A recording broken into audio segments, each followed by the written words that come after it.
Почитувани, добродојавте во пилотното издание на подкастот на Канал 77 Да не се лажеме со Хаджијанев.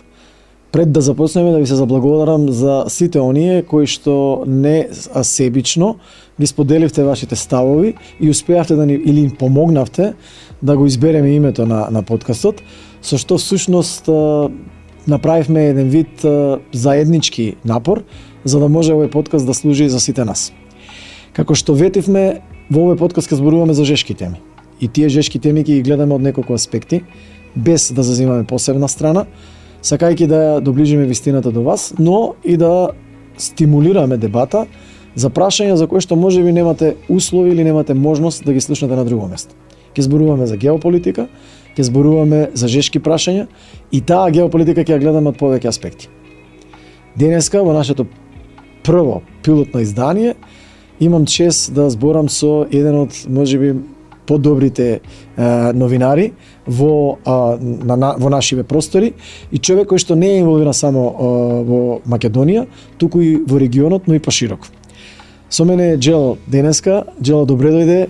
Добро те најдов, Мето, и чест ми е да ти бидам прв гостин, и мислам дека со добро да започне овој твој проект, кој верувам дека ќе биде успешен. Ти благодарам. Прво фала ти исто така затоа што најде време да дојдеш за многу кратко, дали онака on short notice што се вика. Ама мислам дека многу брзо се разбравме, бидејќи една од темите која што е жешка и која што некако сме бомбардирани со тоа се дезинформациите. И токму овој прв подкаст го посветуваме на тие дезинформации.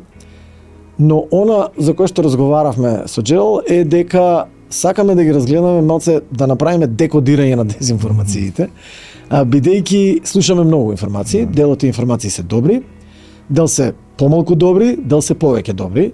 Но ние сакаме да направиме на сублимат и да ги поставиме работите малце од поинаков агол, во кој ќе позбориме за сите фактори или драйвери, за се она што влијае на тоа да дезинформациите успеат и да го направат тоа што сака да го направат, или како и на каков начин тие влијаат или ја инхибираат и моќта за добро управување, но и се креирани од тоа колку добро управуваат. Ќе ги разговараме дезинформациите од неколку аспекти. Ќе ги разговараме од аспект на стручност и од аспект на новинарската фела, колку тоа нели и како, која е улогата на новинарите, на медиумите во пласирањето и во борбата со дезинформациите. Ќе ги разговараме од аспект на доброто управување или доброто владење. Ќе ги разговараме од технички аспект и ќе ги разговараме од аспект на тоа како останатите индиректни фактори можат да влијаат за овој, како се вика, за појавата на дезинформациите. Пред да започнеме, накратко, ајде, бидејќи доаѓаш од фелата, што според тебе во рамките на, еве да кажеме, на новинарската фела е клучно за дезинформациите? Мислам дека кога зборуваме за дезинформации, не зборуваме за нова појава. Можеби како термин е нов, но како појава е датира можеби од античко време. Дезинформациите ги користели војски и кралства. Така, како форма на пропаганда, да. Потоа, нели, како по-софистициран начин на употреба на дезинформациите како воена алатка, нели, памтиме или знаеме дека биле користени од страна на Хитлер. Ние знаеме дека Втората светска војна започна со нападот на Германија врз Чекословачка. А касус бели на тој напад, значи причина за војна беше дезинформација објавена дека чекословачките власти ги злоупотребуваат или ги убиваат етничките германци кои живеат таму.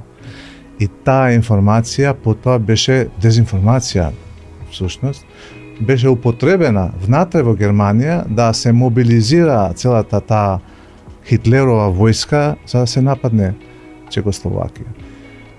Потоа во последно време, пред да се појави овој нов термин или да се распространи како таков, што денеска го знаеме, имаше спинување. ќе спинува некој политичар, центар на политичка или економска моќ, држава, некоја полуинформација и дезинформација, за потоа да го подготви теренот за конкретна акција. И стигнуваме денеска, особено од појавата на интернетот, кај поимот дезинформација. Дезинформација и тогаш, и сега е погрешна информација која е лансирана со одредена цел. Таа цел секогаш е злонамерна цел.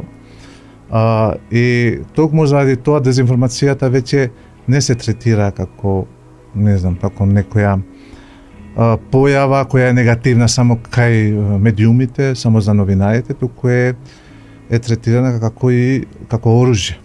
Во таа хибридна војна која веќе неколку години и децении се води помеѓу истокот и западот, или помеѓу разни центри на моќ во светот.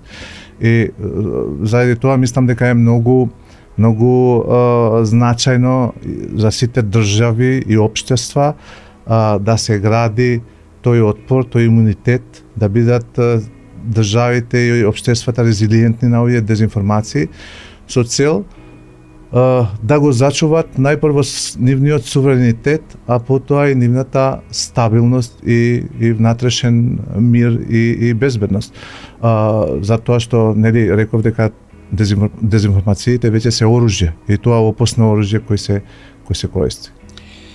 Во тој дух, бидејќи мислам дека многу добро направи, добар превод направи за тоа од каде и како дека почнал и дека тоа е алатка која што се користи, тоа е факт. И дека капацитетот за дистрибуција на дезинформациите сега е зголемен, во однос на волумен и во однос на брзина со која што може да се пренесат. И тоа всушност ги прави и она специфични па што ги гледаме.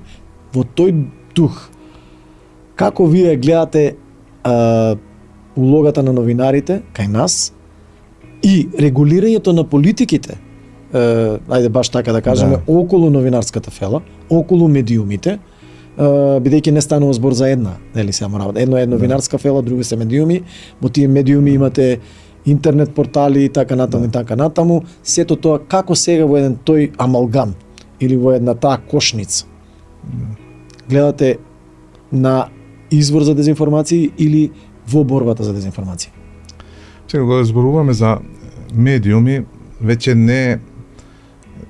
не може да се подразбират под медиуми само телевизии, радија, весници, кои што припаѓаат на таа група на традиционални медиуми и радија, или нови медиуми, ньюс портали, магазини онлайн некои па и така натаму, кои се составени од професионалци. Сега секој што има профил на социјалните мрежи е медиум. Секој кој што има 100 евра и може да плати домеин и може да, не знам, да си купи темплейт некој, може да основа медиум. Значи секој денеска може да биде медиум. И нема јасна граница, нема дистинкција меѓу тоа што е медиум, што не е медиум денеска од професионален аспект. Сега кога зборуваме за медиуми и сите ги ставаат у еден кош. Јас познавам многу луѓе кои немаат врска со новинарството, не се новинари, ама држат многу влијателни медиуми. Тоа се портали, онлайн медиуми, што бизнес, значи тоа се бизнес. Ги третираат тие медиуми како дуќани. Кој што ќе плати, колку ќе плати, толку услуги ќе има. Плача за дезинформација, ќе имаш обезбеден простор и дисеминација на тие дезинформации. Баш ова што го збориш, на многу слична основа беа и фейк ньюс у Велес направени. Ако се сеќавате, луѓето кои што ги ангажирале, се ангажирале готова куќа. Има бизнес логика. И логика која што всушност нели беше искористена потоа. Во ред, извинете, продолжете си понатаму. Во однос на регулативите, како сметате дека можеби тие влијаат или не влијаат на дезинформациите? Сега кога сме кај регулативите, јас порано бев поборник дека и новите медиуми, тоест и порталите, треба да бидат дел од законот за медиум. Треба да бидат уредувани со тој закон за медиуми кој ги опфаќа сите традиционални медиуми. Но потоа добив критики од многу колеги, од многу пријатели. Зошто, што беа критики? Критики заради фактот што тоа е некое начело светско, па и на Европска унија, и на САД, и на сите земји со либерална демократија, дека интернетот мора да остане слободен. И треба да остане слободен. Зашто јас се сложувам дека слободата е значајна вредност за демократските земји. Тоа е основа на демократијата, слободата. Но некогаш слободата преминува во анархија. Значи, ние фактички во моментот немаме слобода на онлайн медиумите или на интернетот. Ние имаме анархија во интернетот, на интернет сферата. И таа анархија треба да се регулира некако, ако не со закон, може да се регулира од самата фела. И имаше иницијативи, имаше обиди и се уште има за да се регулира интернет сферата и кај нас во Северна Македонија. Но тие иницијативи за жал не се толку ефикасни, зашто и денеска имаме проблеми кои што се поврзани со бројот на медиумите кои оперираат и се представуваат како професионални медиуми, кои служат како платформа за дисеминација на дезинформација и пропаганда, кои служат и на странски земји кои немаат добронамерни цели за нашата земја, и сепак законот не подлегнуваат на законот, но и регулацијата потврда. Јас бев поборник од почетокот и на некој начин ја се борев за идејата да има листа. Листа, ако не закон, да има листа која самите медиуми, сами ние новинарите, ќе составиме листа на професионални портали. Професионални портали кои ги почитуваат основните професионални етички стандарди во нивната работа. И беше составена таа листа. Но за жал, таа листа не се зема предвид ниту од страна на рекламерите. Значи, вие имате многу рекламери кои што ги трошат нивните пари во портали, кај што нема импресум. Вие не знаете кој стои зад порталот, кој е собственик, кој е уредник, кој е новинар, кој пишува. Значи, тоа е фантом портал, кој што вообичаено служи за дезинформација. Зашто ако не служи за дезинформација, зашто има потреба да се кријат и собствениците, и уредниците, и новинарите? Се согласувам.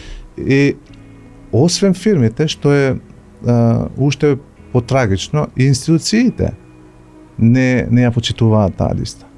Земете вие случајот со изборите сега, кога се рекламираат политичките партии. Вие имате пријавен некој 251 портал кои што треба да добиваат пари од партиите за рекламирање на нивните активности и нивните програми, платформи предизборни, кои повеќето немаат домен кој што е МК, кој што е од земјата. И од странство, домен од странство кој не секогаш е транспарентен, зашто ако има МК домен мора да биде транспарентен. Со 2 клика Marnet може да провериш кој е собственик на одреден медиум и портал. Но во странство тоа не може така лесно да се обезбеди информација. Ќе ми дозволи сега да те прекинам тука, бидејќи сега ми отвори една тема која што ќе биде интересна, пак е поврзана со оваа можност, бидејќи дезинформациите како такви рековме, ние ќе ги гледаме од повеќе аспекти, нема да ги гледаме само како што голем дел од, да кажеме, политичарите милуваат да кажат дека тие доаѓаат од странски служби, што нема збор дека не доаѓаат, нема збор дека немаме такво нешто, тоа не е јасно, ќе збориме за тоа. И тоа сега поттикнавте една интересна работа. Од ова што го зборите вие сега, испаѓа дека ја во суштина, ако си формирам партија и коалиција на партии, и дека ја можам многу добра манипулација со плаќањата да направам. Например, ако имате еден медиум или ако регистрирам такви десетина медиуми, кои што ќе имаат, нели, на сите по 15.000 евра месечно, дека толку беше сонада. И ако тие можат на неколку партии не на некој, на сите партии. И ако земеме у коалиција дека ќе бидеме со некои 5-6 партии, кои ќе ставите бројката, вие суштина добивате сериозна сума на пари, кои што можете прво да ги изверглате, значи да ги извртите, да не ги прикажете да ги заобиколите постоечките закони, Да. така? И воедно да создавате трол машини преку кои всушност ефективно ќе влијаете на дезинформацијски кампањи во рамките на самите избори. Да. Бидејќи имаме сега одиме во избори, тоа е можно актуелно. Бидејќи ова не е регулирано, е исто така актуелно. Ги споменавте исто така, значи бизнес заедницата, и спомнавме институциите. И сега, за да не испадне дека едни браниме, некои други напаѓаме, ова е 30 години наназад ни се случило, значи доаѓањето до ова дередже покрај светските трендови, значи е резултат и на домашното милје, кое што всушност се слуша, бидејќи ние сме шампиони у тоа да дадеме таков хибрид кој што вече си можеби го нема никаде. И сега прашањето е тука. Како, ако е, да кажеме, освен новинарите, значи автоматски, бидејќи не може тоа, не е секај новинарите, нели?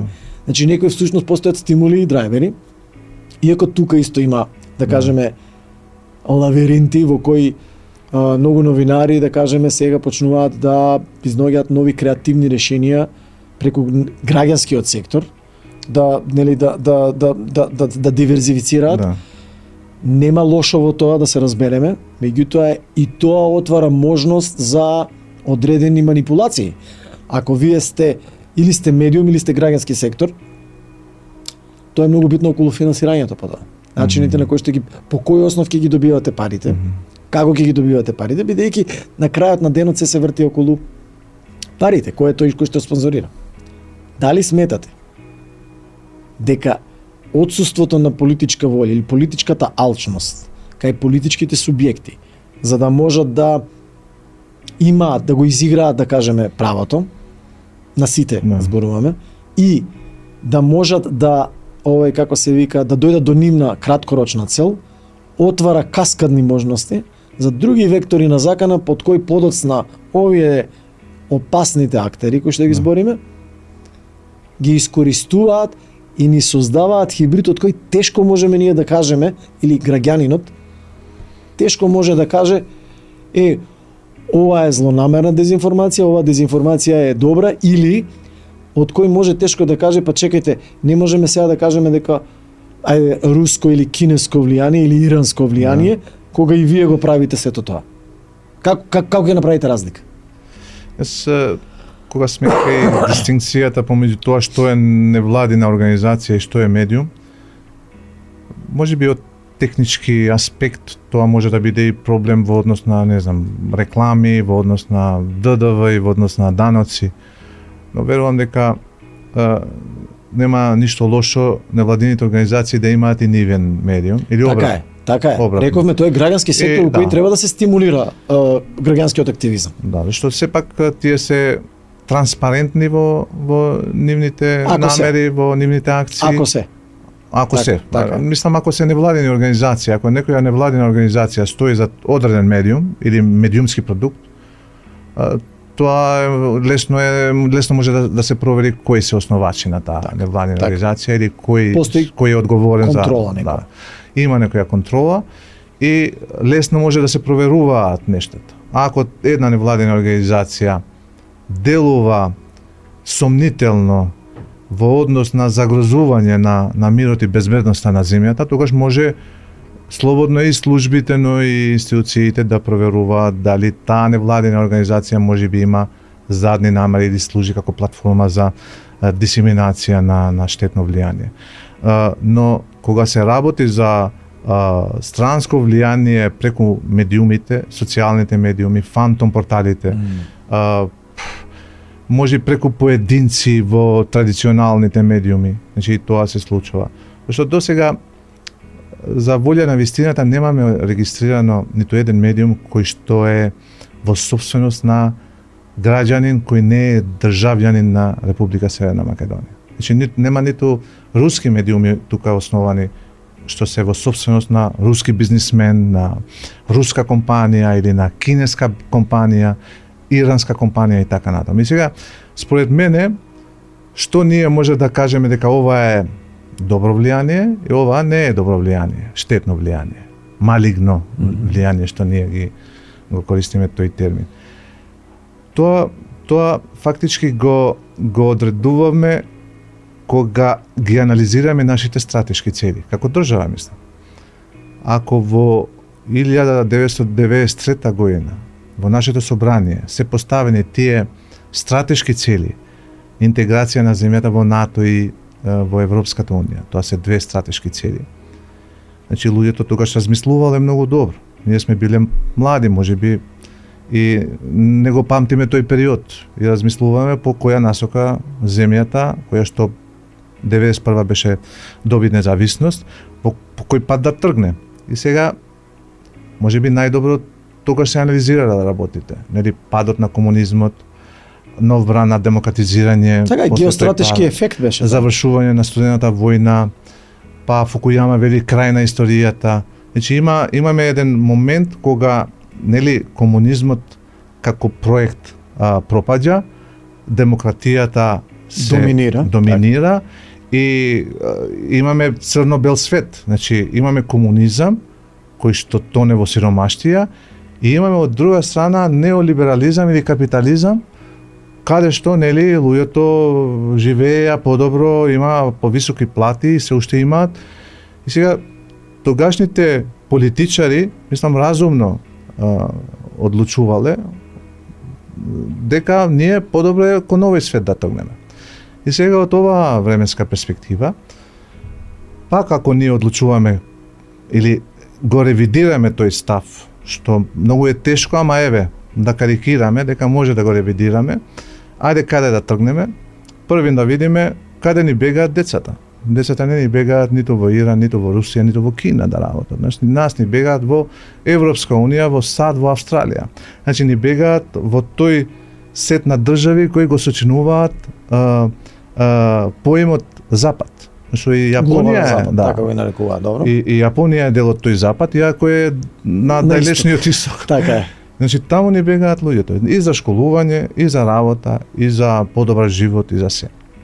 Потоа да ги земеме инвестициите. Од каде ние имаме повеќе инвестиции, директни, странски директни инвестиции. Значи, кои вработуваат илјадници работници. Или кои ја држат во живот нашата економија. Тоа се Европска унија убедливо прва. Така е. Потоа доаѓаат другите, мислам Русија е 9-10 место по волум на инвестиции во земја. Или не знам, стратешки партнер во трговијата кој ни се. Половина од или 70% од извозот беше Европска унија, половина од целиот извоз е Германија. Значи, во основа на овие параметри, индикатори, ние пак би одлучувале и денеска дека наш стратешки интерес би бил членството во Европската унија. Пак би одлучувале дека стратешки интерес би ни бил членството во НАТО. Зашто членство во НАТО е само еден податок. 2020 година странски директни инвестиции сме имале $236,000. Претходно околу $150 милиони. А после 2020 година, значи кога земјата е официјално станува дел од НАТО, последните години имаме околу $700 милиони странски инвестиции годишно. Значи 3 пати повеќе странски инвестиции во однос на претходно. Значи тоа е НАТО ефектот кој што од кој што ние имаме интерес. Што има НАТО интерес, речеме, од нашата држава. Ти си најодговорен за тоа да Значи, да одговориш. таму ќе дебатираме, таму има многу дебата. За да останеме во курсот на дезинформациите, е многу битна работа, бидејќи се ова што го рековте е многу битна работа и мислам дека ќе има допирни точки кои што ќе ги допреме до крајов на овој подкаст. Меѓутоа мора да кажам сега, ова што го рековте е окей, бидејќи јас се согласувам со вас. Меѓутоа бројките глобала кај нас кажуваат нешто друго. Имаме нагло пат на поддршката на евроатлантските вредности, имаме нагло прифаќање на информациите кои што се сервираат од, да кажеме, ајде претежно од Русија или нивни прокси од населението. Ако е тоа така, и ако велиме Европа историја последните 30 години. Дадоа тони или вреки евра и долари за поддршка на евроатлантските вредности. Јас имам свој став, не тврдам дека сум во право. Кога ќе земете, кога ќе ги пресметате парите, ќе видите дека има речиси или у однос на споредност колку јени и колку рубли се дадени, ќе видите неспоредливо. Се, ако е тоа така, каде е проблемот? Зошто имаме пат? Тогаш мора да постои некој друг драйвер. Нешто што ги влече падот да населението прифаќа се повеќе и повеќе информации кои што се сервираат од таму.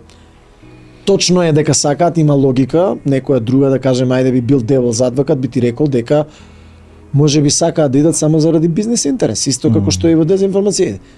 Поубави се парите, тие не планираат таму да останат да живеат, има некој тренд да кажеме се гради во Македонија, становите се празни. Тоа е дел на можеби отсуство од бизнес култура, ова можеби ќе биде цел подкаст за тоа.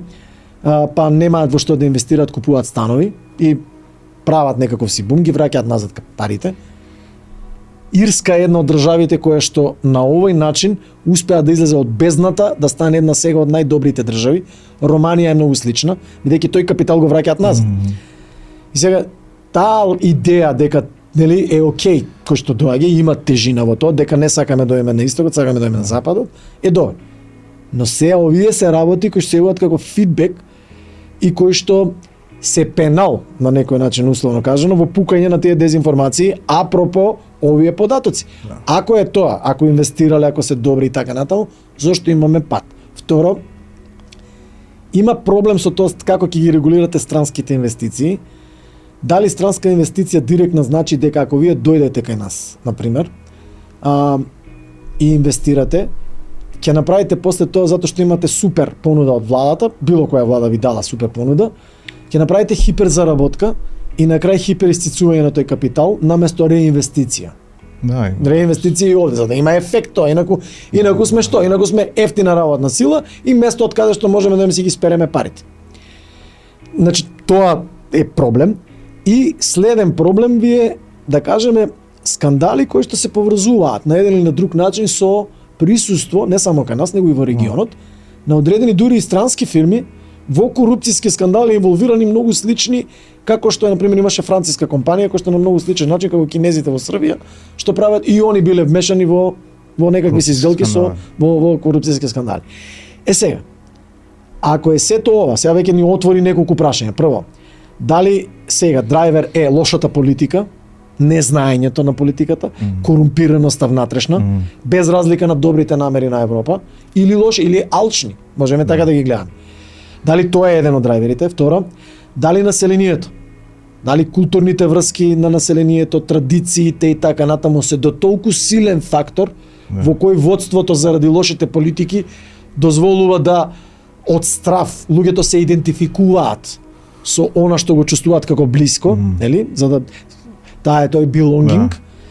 Дали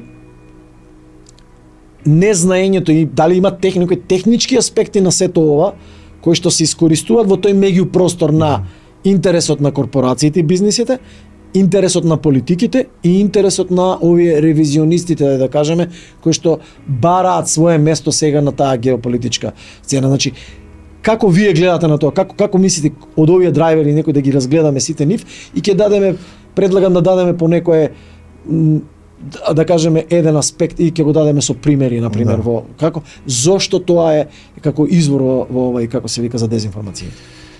Па добро спомнавте вие дека речеме во споредба со Западот, Русија има многу мал волум на инвестиции во земјата, има малку пари што се влеваат тука. Ние не знаевме, извини, ја имам една теза, ние 20 години не знаевме кои амбасадори, те прашам на број ми ги последните 3 амбасадори на Русија. Не знам, многу ретко некој што се бави, валјда ќе знае. Тоа самото по себе покажува дека немаат некаков енгејџмент, немаат некаков влез овде со кој они, да кажеме, за да можат да освојат срце и мисли. На пример, случајно се видов кога се враќав од пат со еден пријател кој работи на една програма и ми кажува колку пари, у суштини колку школи USAID помогнал во Македонија, во источниот регион само.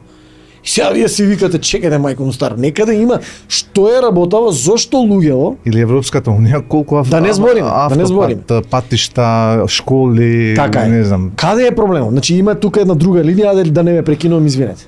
Околу ова, конкретно еве населението да го видиме. Што е причината? Зошто населението? Јас мислам како прво, ако тргнеме од анкетите, сепак интеграцијата во Европската унија и во НАТО има се уште над 50% поддршка и кај населението. Русија и Кина имаат 7 или по 10% поддршка, што не е многу. Но факт е дека Русија со малку инвестиции стигнува до големо влијание во процесите на асиметрично. Асиметрично, да. Тоа преголема е таа асиметрија кога се споредува колку само инвестиции без ниту еден медиум во нивна сопственост, без ниту еден портал во нивна сопственост, а има многу влијание и присуство во медиумската сфера и во таа јавна сфера. Мислам дека Западот тргнува кон тоа да го освои умот на населението, не тоа само туку секаде во Балканот. Додека Русија и Кина, може да се каже, но и заливските земји и Иран одат на тој начин да го освојуваат срцето на населението.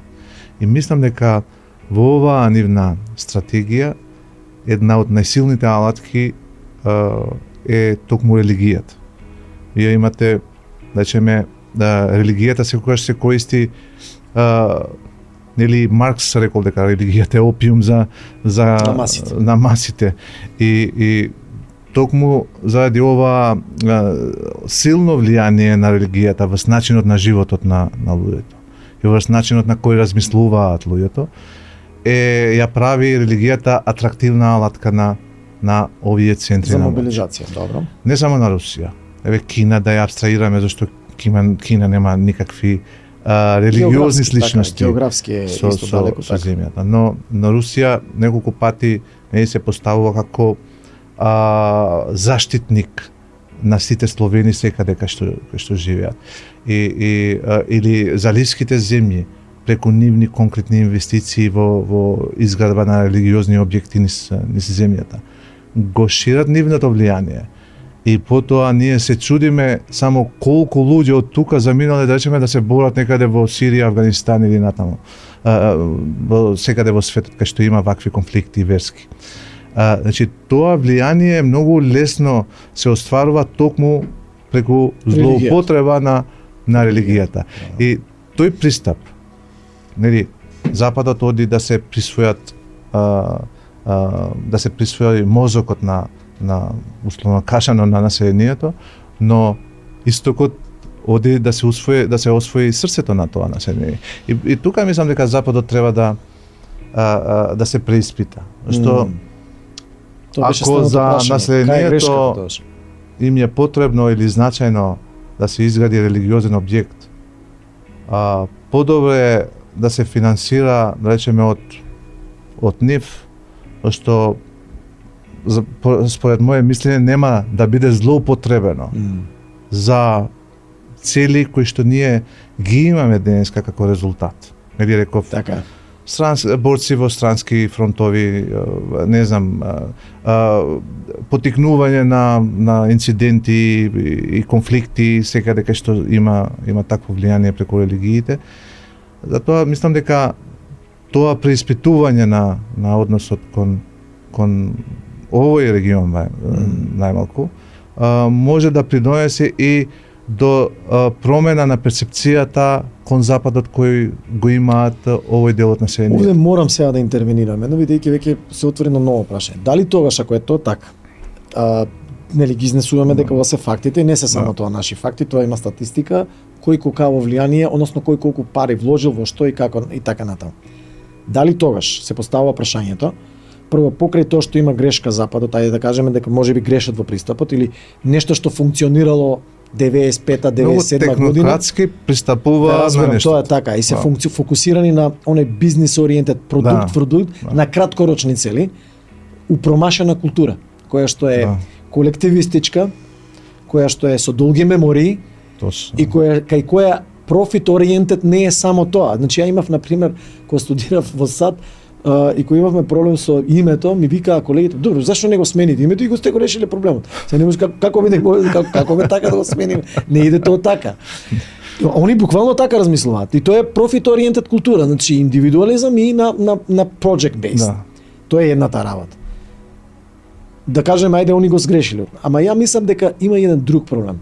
Колку корупцијата сега во овие сегменти, независно дали сте вие власт или опозиција, независно дали сте религиски представник, колку тоа сега прави инхибиција во таа желба да бидете белонгинг и создава фрустрација назад, како удар, у кој што викате: "Ова што правите не е добро. Да. Ова со кој ја не можам да се идентификувам веќе со вас, не ви верувам на вас. Џабе вие што ќе ми кажете дека е добро, кога знам дека ќе ми излажете." Или има додека сте се однесувате како птиците. Да. Додека ви требаме, ни јадете од рака, така, а после тоа ни се серете со извинение кога ќе завршат избори. Значи, или исто и со религијата. Значи, дали тука има некаков проблем и дали може сметате дека можеби бидејќи сега влеговме длабоко во проблемите, корени кои што нели не е само сега ние ќе зборуваме дезинформација во ред, дај да ги видиме проблемите, бидејќи статистиките и бројките кажуваат диаметрално спротивни работи. Кога спомна за името, мислам дека и трите вета на три членки на Европската Унија со кои се соочи државата има катастрофално лошо влијание врз населението тука, врз граѓаните. Што ако го споредувате процентот на поддршка за НАТО и за Европската Унија пред 30 години и 93 година и сега, значи таа траекторија оди во надолна линија. Тие вета, мислам дека беа разознувачки за самата таа перспектива и поддршка на населението тука, дека окей, ние сме се определиле дека ќе бидеме во сојузништво со Западот, дека ќе одиме и ќе ги споделуваме истите вредности и дека ќе станеме еднаш дел од НАТО и од Европската Унија. Тука има уште една Унија. работа. Ја реков белонгинг и имаме детерминизам, значи генерално сакаме. Чудно е тоа што на пример и можеби сега се потврдува, тоа ме наведе ти, извини вака што те прекинав, дека баш тоа, лошата политика, лошото управување влијае да ние, покрај тоа што сме се решили дека сакаме тоа да правиме, да бегаме од тоа затоа што го идентификуваме водството со, нели, таа Европа или со тој глобален запад, кој пак кога ќе разговарате со нив, со дипломатите, они ви викаат, пошто сум разговарал многу пати, и они викаат тоа се дипломатски протоколи, ние не можеме, нели, да го смениме тоа. Кога ќе им кажете, па добро, знаете што рекол Ајнштајн, ако вие постојано 20 или 30 години правите една иста работа, добивате исти резултати, дури и ви паѓаат резултатите, тогаш тоа е лудило ако веќе ги преминува. Кршете ги протоколите и сменете го пристапот, бидејќи населението има интерпретација, има чувство дека вие кога ќе застанете, кога ќе се сликате со тие политичари, дека им давате поддршка. Можеби кај вас тоа не е така. Ама тоа значи дека имате и друг проблем, имате проблем со тоа што тие што ги испраќате како дипломати културолошки имаат инхибиција, не ја разбираат културата, каде доаѓаат и со кого разговараат. Нели не е само амбицијата, благосостојбата и парите, нели?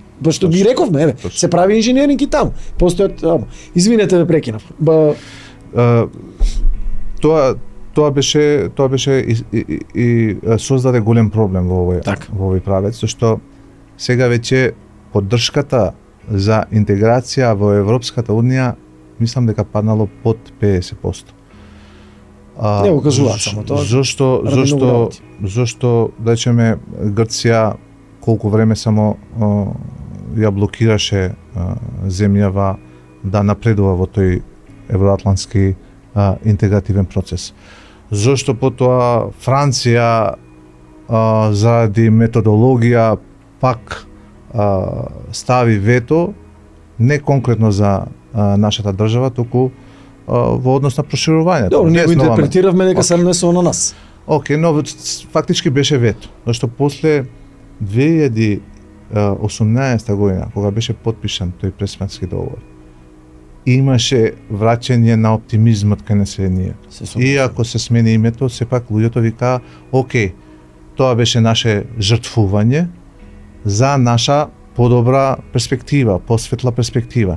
Но што се случи 2020 година?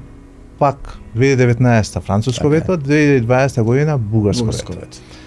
И сега, ако гледаме од политички аспект, СДСМ победи на изборите 2020 година, парламентарните избори, но 2021 година на локални избори изгуби катастрофално. Значи, како тоа веќе се одрази кон оние политички сили кои беа најгласни за ние да се жртвуваме за да бидеме дел од Европската унија. Зашто се покажа дека не било во право. Не е нивна грешка.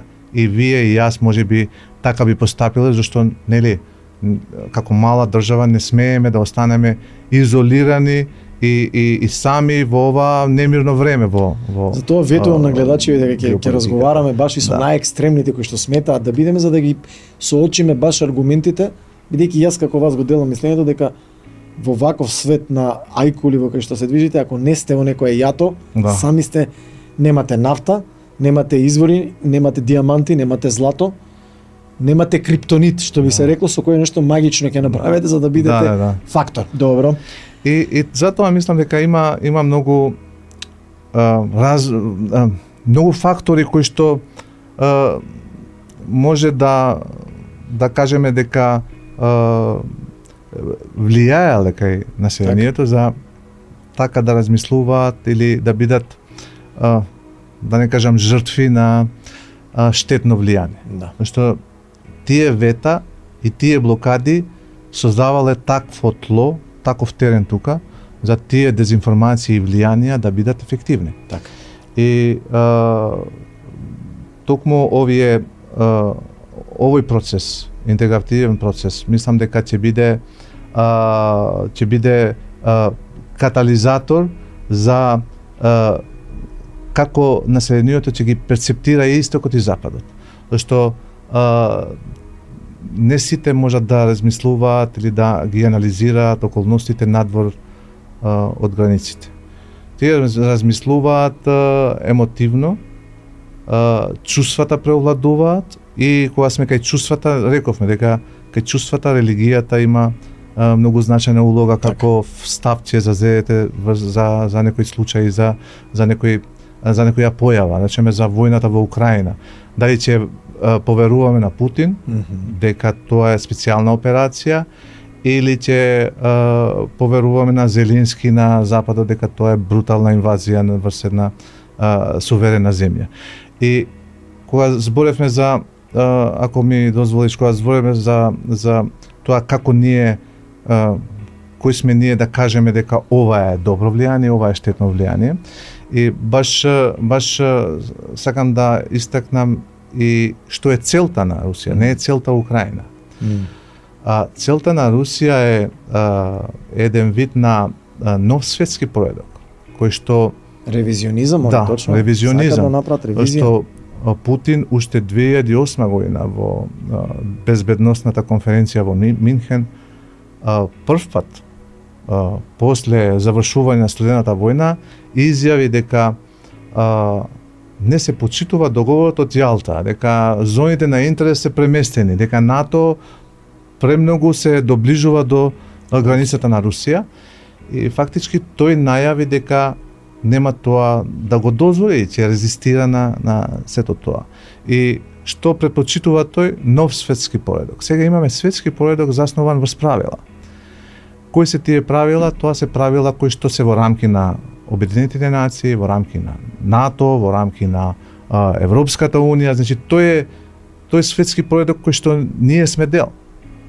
И што гарантира тој светски поредок? Сувереност и самостојност на секоја земја, автономност да ги носи одлуките сама за себе. Дали ќе припадне во Евроазиската унија, во БРИКС, или ќе аплицира за членство во Европската унија и во НАТО. И мислам дека тука е проблемот кој што настана во Украина. Ја мислам дека се отвори многу добра тема, која што ќе биде, мислам, бара уште цел посебен простор околу тој судир на тие концепти, судир на тие, ајде, цивилизации. Хантингтон. Зашто? Затоа што у една прилика Столтенберг ќе рече се ова што ни се случува сега од како се вика од Кина и од Русија е темната страна на нашиот широк пристап, што само по себе сега, нели, одговара да у суштина они во тие хибридни закани ги прават сите исти работи кои што ги правил Западот, но со префикс кој што води кон остварување на нивната цел. Тоа, нели, а една од алатките е дезинформацијата и сега манипулациите и бара, значи, медиум кој што е подложен на овие работи. Тоа значи дека ова што би го заклучиле дека лошите политики, лошото управување, корупцијата и проблеми кои што се под, да кажеме, прагот на оние национални безбедносни делови, а се внатрешни проблеми, се и текако добар драйвер или место кое што се експлоатира од страна на оние кои што сакаат да злоупотребуваат и да го користат во своја цел. Апропо тоа, има сега, бидејќи се избори и оди кај нас, нели, таа приказна, се појавува сега информација дека граѓани кои што се всушност надвор од оваа држава се поставуваат на листи. На Курти таков еден обид не му успеа во Албанија, каде што Рама стави блокада, и тоа успеа тука. Може ли тоа да го искоментираме? Од аспект на тоа, да, ние имаме либерализам, слобода во ред, меѓутоа што тоа може да значи, за да после, пазите, ќе дојдеме до иста ситуација дека пак имаме rule-based order, како што се зборува, ама у кој ќе треба да другата страна да го искористи ова како dark side, ќе имаме проблем. Тоа ќе кажеме, ова сега е руско влијание, а во суштина сега се молчи и ништо не се реагира. Како тоа би го искоментирале како драйвер? Не знам дали ме разбирате. Значи, јас се согласувам дека да, ние сме пристапници на либерална демократија, таа подразбира слобода, но сега ова се фидбеци кои што заради локални интереси, бидејќи јасно е дека постои раскурс меѓу Рама и како се вика Курти, дека постои овде Ахмети е лојален, сето тоа не е јасно, окей, барет, иако таму има на малце друга димензија. Например, оние кои што опонираат од нивен аспект, може би се во право, викат, замислете си Мицкоски да го прави тоа у Грција и у Бугарија со опозициите и да ги вика, не знам дали ме разбирате. И сега се поставувате и викате, мајко му, ова е сериозен проблем, затоа што после на Русија стварно нема да и требаат рубли и ова ако сето тоа сега го пакувате у приказни на големи држави, прекројување граници и така натаму. Меѓутоа, ако имате абстиненција и нереакција на било кој, дури на странскиот фактор, значи ако ништо друго да даде изјава, се огради од нешто, во тој случај имате проблем кој што подоцна ради манипулации, ради бело е, ама не е бело до крај, црно е, ама не е црно до крај, подложно на дезинформации и на интерпретација дека тоа се двојни стандарди. Како тоа мислите дека влијае како фактор на дезинформациите или може да влијае понатаму за дезинформации? Па ако се вратиме во корените на модерната држава, тоа се мислам Вестфалискиот мир се случи 16-тиот или 17-тиот. После концертот на Европа и започнува модерниот современиот. Тогаш се поставени темелите на модерната држава, што подразбираат немешање на работите во друга држава преку користење на таа верска сличност. Тука мислам дека имаме не искористување на верската сличност, туку на етничката сличност. Така е. Било која сличност, Но значи тоа е во спротивност со концептите и теориите на модерните држави. Во 2017 година мислам дека тогаш беа избори, 2017 година беа изборите во Албанија, парламентарните. Курти пред тоа основа политичка партија. Не со луѓе од Косово, туку со граѓани, државјани на Албанија. Основа партија со исто име, самоопределување, и таму настапи на парламентарните избори. И замислете, доби само 3000 гласови. Значи тоа беше одбиено како проект од страна на населението. албанците или државјаните на Албанија, од населението таму. Тука во Северна Македонија Курти нема своја политичка инсталација во формална, регистрирана политичка партија, но има своји луѓе кои што се дел од опозицијската коалиција Вреди или Влен на албански, во превод би значило, кои што конкурираат во шестката, првата и втората изборна единица, но само едниот, тој што конкурира во шестката, господинот Беким Чоку, кој е од Охрид државјанин на Република Северна Македонија, тој конкурира како втор во шестата изборна единица во рамки на листата на кандидати на Вреди. И сето тоа се случува во едно време кога нели Курти е премиер на една држава, кога Курти тоа влијание или таа помош, ако може да се каже, не го испорачува од позиција на лидер на една политичка партија, туку како премиер би требало да биде многу по-предпазлив кога се работи за вакви интерференции во соседни земји или во изборни процеси на соседни земји. Зошто во спротивно нема веќе да има адут или нема веќе да има кредибилитет да се жали кај странскиот фактор дека Александар Вучич, спекулиста српска во Северно Косово, интерферира во внатрешните процеси на Косово. Значи, тој кредит веќе му е потрошен, дека тој со ова го прави истото што Вучич го прави во Косово, и фактички има и внатре во Косово има мислења од многу значени аналитичари и експерти дека со ова влијание Курти прави штета, најголема штета на самото Косово. Вие имате ситуација тука кога нели имаме и други политички партии кои се надпреваруваат и држењето страна на една институција или една држава за една политичка партија или блок на политички партии фактички го нарушува и тој баланс или наштетува на тој процес на избор на представници од самата етничка заедница на албанците тука во државата. И сега замислете, до сега можеби има многу негативности, имаше многу пропусти, имаше многу грешки, но сепак етничките албанци беа на автономен начин внатре во државата ги избира своите представници. Така е, имаше поголем легитимитет. Да, тие беа, потоа представува еден политички центар во земјата, кои низ преговори, договори се беа составени влади, беа спроведени, не знам, проекти, беше раководена државата и така натаму.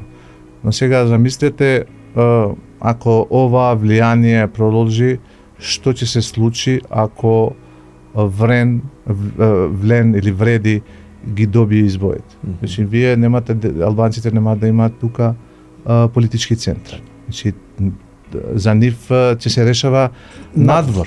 Да. Нема да се решава.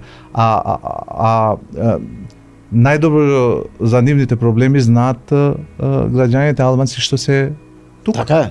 И тие ги имаат нивните представници. Тие треба пред нив да одговараат, не да речеме да одат надвор од државата. Без разлика каде.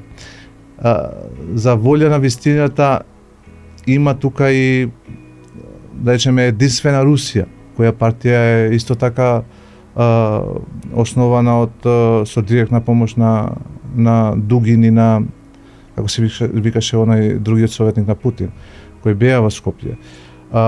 Исто така има партии кои што се спротивставуваат на интеграцијата во НАТО и во Европската унија, но тие се минорни партии секаде во Европа, такви екстремни десничарски или левичарски партии постојат. Но пак ќе нагласам дека во модерни држави за еден Балкан кој ќе би бил сличен на Европската Унија или би се доближил со вредности, со реформи до Европската Унија, треба да имаме почитување на тие весфалиски вредности, весфалиски договори и весфалиски стандарди кои предпочитуваат немешање на странски други држави. Тоа е во темелите на Обединетите нации, правото на сувереност, значи и принципот на сувереност, тоа е како се вика на државите, и за немешање, не интервенирање. Тоа се документи кои што се на ниво на jus cogens, тоа се општи принципи на правото, без кои вие фактички не смеете да ги прекршувате. Тие се втемелени во рамките на оној rule-based order за кој што збориме.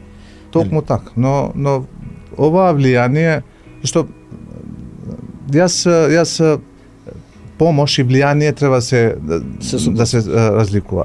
Ние имавме Курц кој доаѓаше на митинзите на ВМРО. Себастијан Курц, бившиот премиер на канцелар на Австрија, кој што нели повикуваше да се гласа за ВМРО да помине.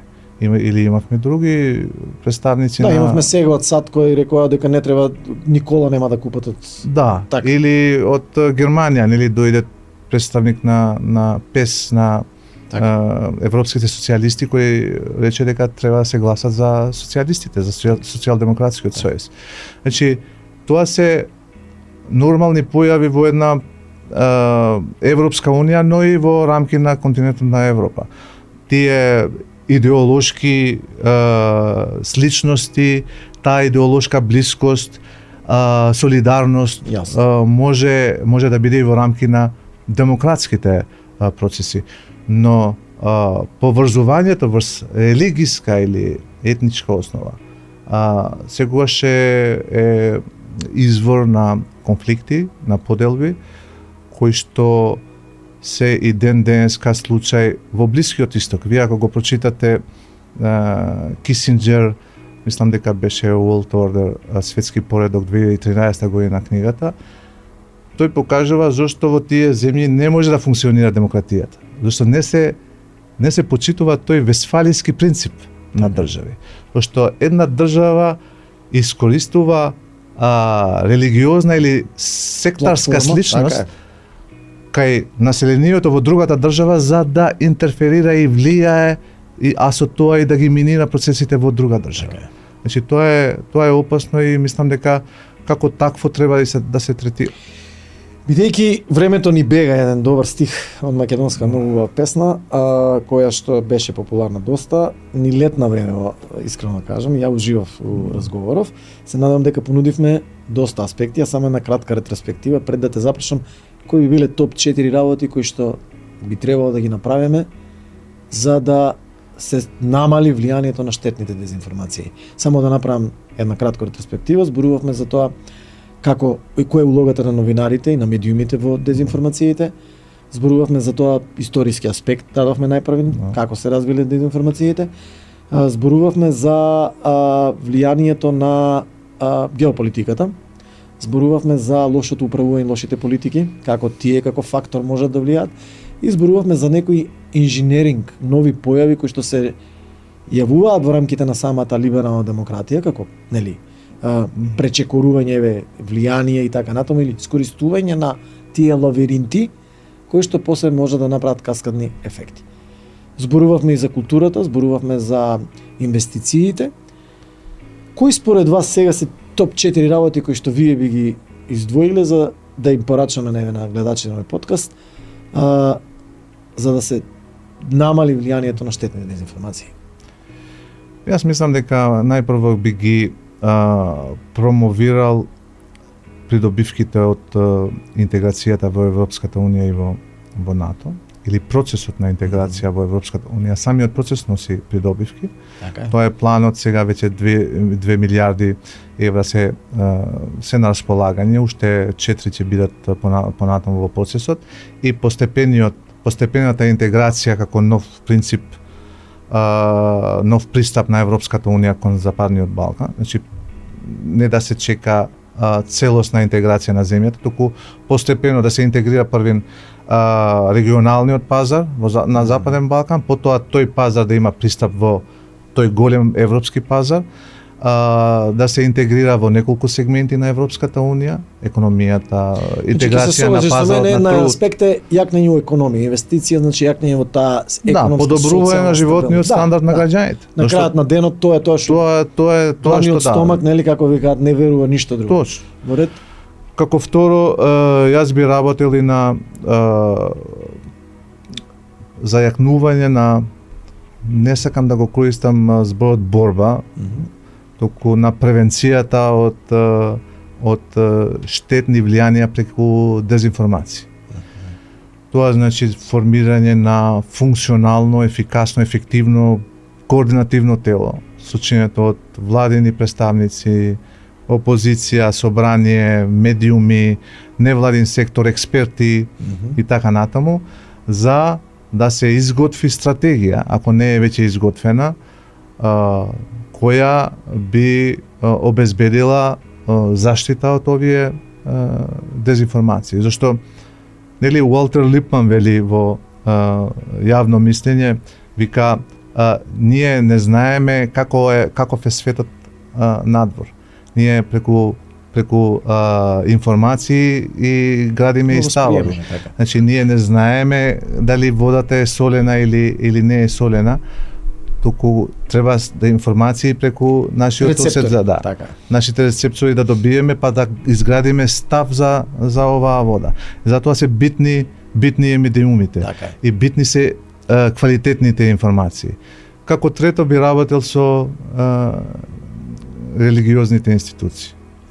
Би работел во не да се контролираат истите, но да се инволвираат во тоа што значи добробит на државата. Не да бидат гледани како, не знам, закана, не знам, платформа за штетно влијание и така натаму, туку би работел повеќе со религиозните институции за да се размисли, да се одлучи како или кој пристап би бил подобар за да се заштитат луѓето од овие штетни влијанија. И како четврто, јас би вовел не само медиумска писменост од основно училиште, па се до високо образование, туку и политичка писменост. Зошто политичка писменост? Зашто ако вие разговарате со младите или со децата дома, кои што можеби се адолешенти, и ако со нив, ако ги прашате кои се најомилените политичари, ќе ти спомнат 3-4 авторитарни или диктатори, зашто тие немаат информации за да прават разлика што се диктатори, што се демократски избрани лидери. И не само тоа, го гледавме сега Макрон излезе на слика кај ударен во вреќе, нешто слично Путин стил на овој, како се вика, на промоција на себе, што е исто така, вака ми стана чудно, малце интересно, ама најверојатно валјда виделе можност за, еве да кажеме, агитирање или доближување до масите, но секако дека дефинитивно тоа е еден дел на стратешка комуникација, кој што е многу битен, како ќе стратешки комуницирате со масите, за да можете, нели, на тие рецептори, како што рековте, да влијаете, да добиете позитивна слика.